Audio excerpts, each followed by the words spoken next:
Lima X-ray 26 Lima Victor. Over.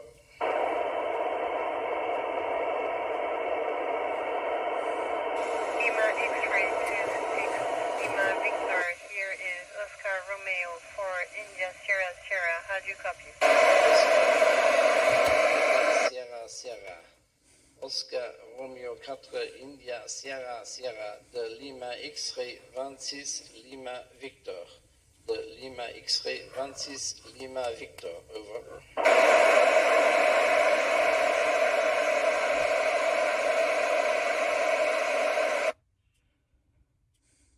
Lima X-ray 26 Lima Victor depuis Oscar Romeo 4 India Sierra Sierra. Je vous reçois 5 sur 5.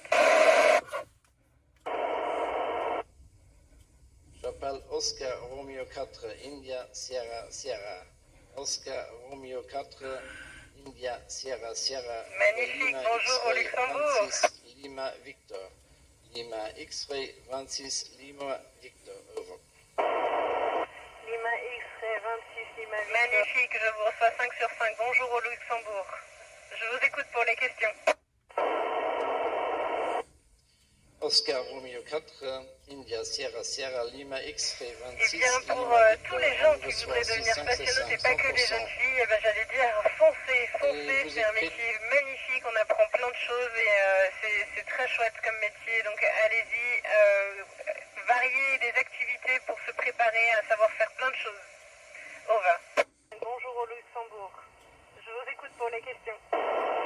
Quel message Station voudriez-vous pour passer aux l'espace jeunes m'est filles venue qui voudraient depuis que je devenir suis toute spationautes? petite Over. fille et je sais pas trop comment l'expliquer, à la fois un mix de j'aimais regarder les étoiles, j'avais envie d'aventure, d'une vie d'aventure, j'avais envie de pouvoir voler dans des hélicos, dans des machines volantes et je sais pas trop l'expliquer. Ce qui est sûr, c'est que beaucoup de personnes m'ont inspiré, les astronautes m'ont inspiré et donc j'espère que je pourrai inspirer à mon tour d'autres personnes. Over.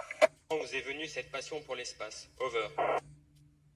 Passion pour l'espace m'est venue depuis que je suis toute petite fille et je sais pas trop. En fait, quand on s'entraîne, à bout d'un moment, à certains moments, on voyage beaucoup et on a toujours des décalages horaires et donc on voyage souvent le week-end et le lundi matin, il faut être frais alors qu'on a des fois un décalage horaire jour-nuit et c'est pas très facile. Mais bon, l'entraînement est tellement passionnant que on met la fatigue de côté et puis au bout de quelques jours, ça passe. Over. Pour vous, la partie la plus difficile de votre entraînement pour devenir spationaute et pourquoi? Over. Au contraire, quand la fusée décolle, ça fait pas mal, c'est plutôt assez rigolo, un peu comme un grand 8, assez amusant. Tout est bien fait dans les fusées, donc la physiologie est bien pensée, il n'y a pas de souci de ce côté-là. Over. Facile, mais bon, l'entraînement est tellement passionnant que on met la fatigue de côté. Et puis j'étais très contente en entrant pour la première fois dans la station, déjà de voir les collègues avec qui je m'étais entraînée, que j'avais pas vu depuis un bout de temps, parce qu'on a été accueillis par l'équipage qui était déjà présent. Et la deuxième chose, c'est que la station c'est en 3D, donc ça c'est assez magique de pouvoir raisonner en 3D et puis évoluer dans toutes les dimensions. Over. Et bien pensé, il n'y a pas de souci de ce côté-là. Over. Quelle a été votre première impression en entrant dans la station? Over. Un long séjour dans l'espace nous fait nous rendre compte qu'on est vraiment finalement loin. Alors on est très connecté parce qu'on est toujours en contact avec les stations Sol. Mais en même temps, s'il nous arrive un problème médical, une urgence, etc., on doit se débrouiller entre nous. On est un équipage à 7 ici et on a besoin de toutes les compétences, à la fois médicales, à la fois d'urgentiste, etc. Donc ça c'est quelque chose qui est challenging pour un équipage où il faut qu'on puisse réagir vite et bien en cas d'urgence. Over. Rendre compte qu'on est vraiment finalement loin. Alors on est très connecté parce qu'on est toujours en contact avec les stations Sol. Mais en même temps, ce qui nous arrive. L'effet premier, en fait, c'est ce qu'on appelle le fluid shift, c'est que tous les fluides ne sont plus attirés vers les pieds comme sur Terre, mais en fait, le sang remonte vers la tête. Et donc, on a souvent le visage un petit peu bouffi quand on est dans l'espace. Pour pallier aux effets de la pesanteur qui font qu'on n'utilise pas les muscles et la masse musculaire et osseuse autant que sur la Terre quand on marche. En fait, on fait beaucoup de sport. C'est comme ça qu'on se prépare avant le retour sur Terre. On fait de tapis de course à pied, de la machine de muscu et du vélo ergomètre. Over. Comme sur Terre, mais en fait, le sang remonte vers la tête et donc on a souvent le visage un petit peu bouffi quand on est dans l'espace. Alors c'est assez amusant comme question parce qu'en fait quand on arrive ici pour la première fois c'est un peu tout qui est nouveau, ne serait-ce que manger la nourriture, comprendre qu'en fait la cuillère il n'y a plus d'endroit d'envers, on peut la tenir à l'envers, prendre sa douche, il n'y a pas d'eau qui coule donc on fait tout avec des serviettes qu'on humidifie avant. Aller aux toilettes, c'est tout différent, voilà. Mais bon, tout ça, ça prend très vite, je vous rassure, et il n'y a pas de problème. Over.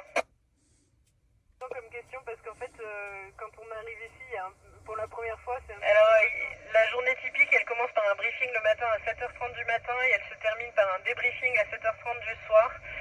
Et entre-temps, on a beaucoup d'activités. Et ces activités, ça se partage entre expérience scientifique, expérience médicale, maintenance de la station et 2 heures de sport par jour. Over.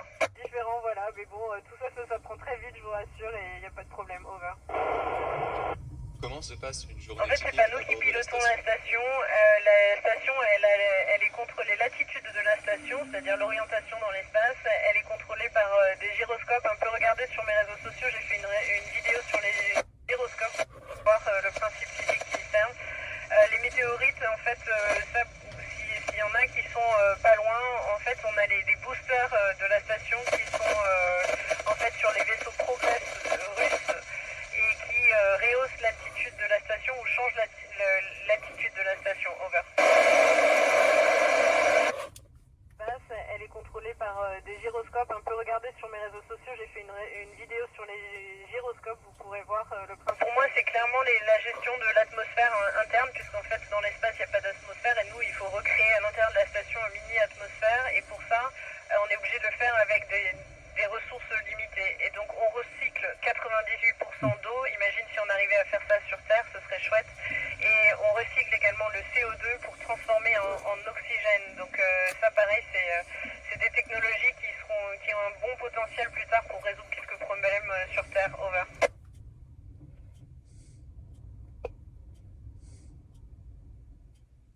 Bon, moi, je pense que tout peut changer parce que la seule constante, c'est le changement. Donc, à terme, oui, bien sûr, l'IA va amener des bouleversements dans le métier comme dans tous les métiers. Ceci étant dit, au quotidien, on se rend compte quand même qu'il y a besoin de l'œil humain et de la main d'un opérateur humain. Mais je pense qu'il faut se priver d'aucune intelligence, que ce soit l'intelligence artificielle ou l'intelligence humaine. Je pense que les deux font équipe. Over. Oui, tout à fait. J'ai ressenti ce sentiment overview effect. Et pour moi, c'était une joie intense, une euphorie. Je t'assure, j'étais heureuse. J'avais le sourire jusqu'aux oreilles. J'arrivais pas à décrocher mon sourire. C'était magnifique. La Terre est vraiment belle et on se sent vraiment dans une unité. La Terre et l'humanité, en fait, quand on voit la Terre depuis là-haut. Et on comprend qu'en fait, on est tous les êtres humains ensemble sur un seul vaisseau spatial qui s'appelle la Terre. Avez-vous ressenti le sentiment effectivement, le recyclage et l'efficacité énergétique sont la clé pour une station spatiale parce que les ressources sont limitées. Pour moi, c'est vraiment essayer sur Terre de reproduire ces systèmes en particulier de recyclage du CO2 et recyclage de l'eau. Pour moi, c'est très prometteur. Over. La collaboration se passe très très bien, mais c'est plus que des collègues, c'est des amis, c'est des amis d'aventure, c'est des collègues d'aventure. Voilà, on s'entend très bien et au quotidien, il y a vraiment un grand plaisir à travailler ensemble et à découvrir les différentes cultures. Over. Ce qu'on aime bien, nous, c'est se retrouver pour au moins un dîner par semaine tous ensemble. Et puis, on aime bien faire découvrir la gastronomie de chacun des pays. Ça, c'est quelque chose qui est assez amusant. Si tu regardes sur mes réseaux sociaux, j'ai publié samedi dernier, on a fait un repas franco-français. Ils étaient tous super contents d'avoir de la nourriture, de la gastronomie française. Mais on a aussi goûté les autres origines culturelles en gastronomie. Et puis, parfois, on fait des petits événements comme des petits événements sportifs et ça renforce la cohésion d'équipage. Over. Over. Comment célébrez-vous les fêtes ou événements culturels à bord de l'ISS? L'eau est 98% recyclée et c'est assez magique d'imaginer ça. Et ce qui fait que même l'urine est recyclée, la transpiration et l'humidité dans l'air due à la transpiration est recyclée. Le stockage, on a des conteneurs et le renouvellement, c'est des machines qui recyclent tout ça. Over.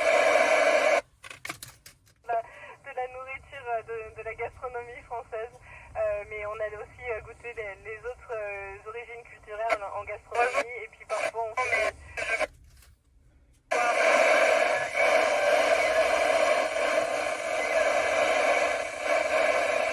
Ah, ça finit, je la reçois plus. Quasiment plus. L'eau est 98% recyclée et c'est assez magique d'imaginer ça. Et ce qui fait que même l'urine est recyclée, la transpiration et l'humidité dans l'air due à la transpiration est recyclée. Le stockage, on a des containers et le renouvellement, c'est des machines qui recyclent tout ça. Over. Avez-vous un hobby dans l'espace ou tout simplement quelle est votre activité préférée dans la station? Over. Alors moi j'ai beaucoup de hobbies, mais alors malheureusement on n'a pas beaucoup de temps, mais ce que je préfère c'est à la fois regarder la Terre et à la fois aussi faire du sport, d'activités sportives. C'est deux choses que j'aime beaucoup et puis moi je suis une fan de yoga, donc j'adore faire du yoga en regardant la Terre, alors là c'est le summum. Over. Si vous deviez concevoir une expérience éducative pour une classe, pour illustrer la vie dans l'espace, laquelle serait-elle? Over.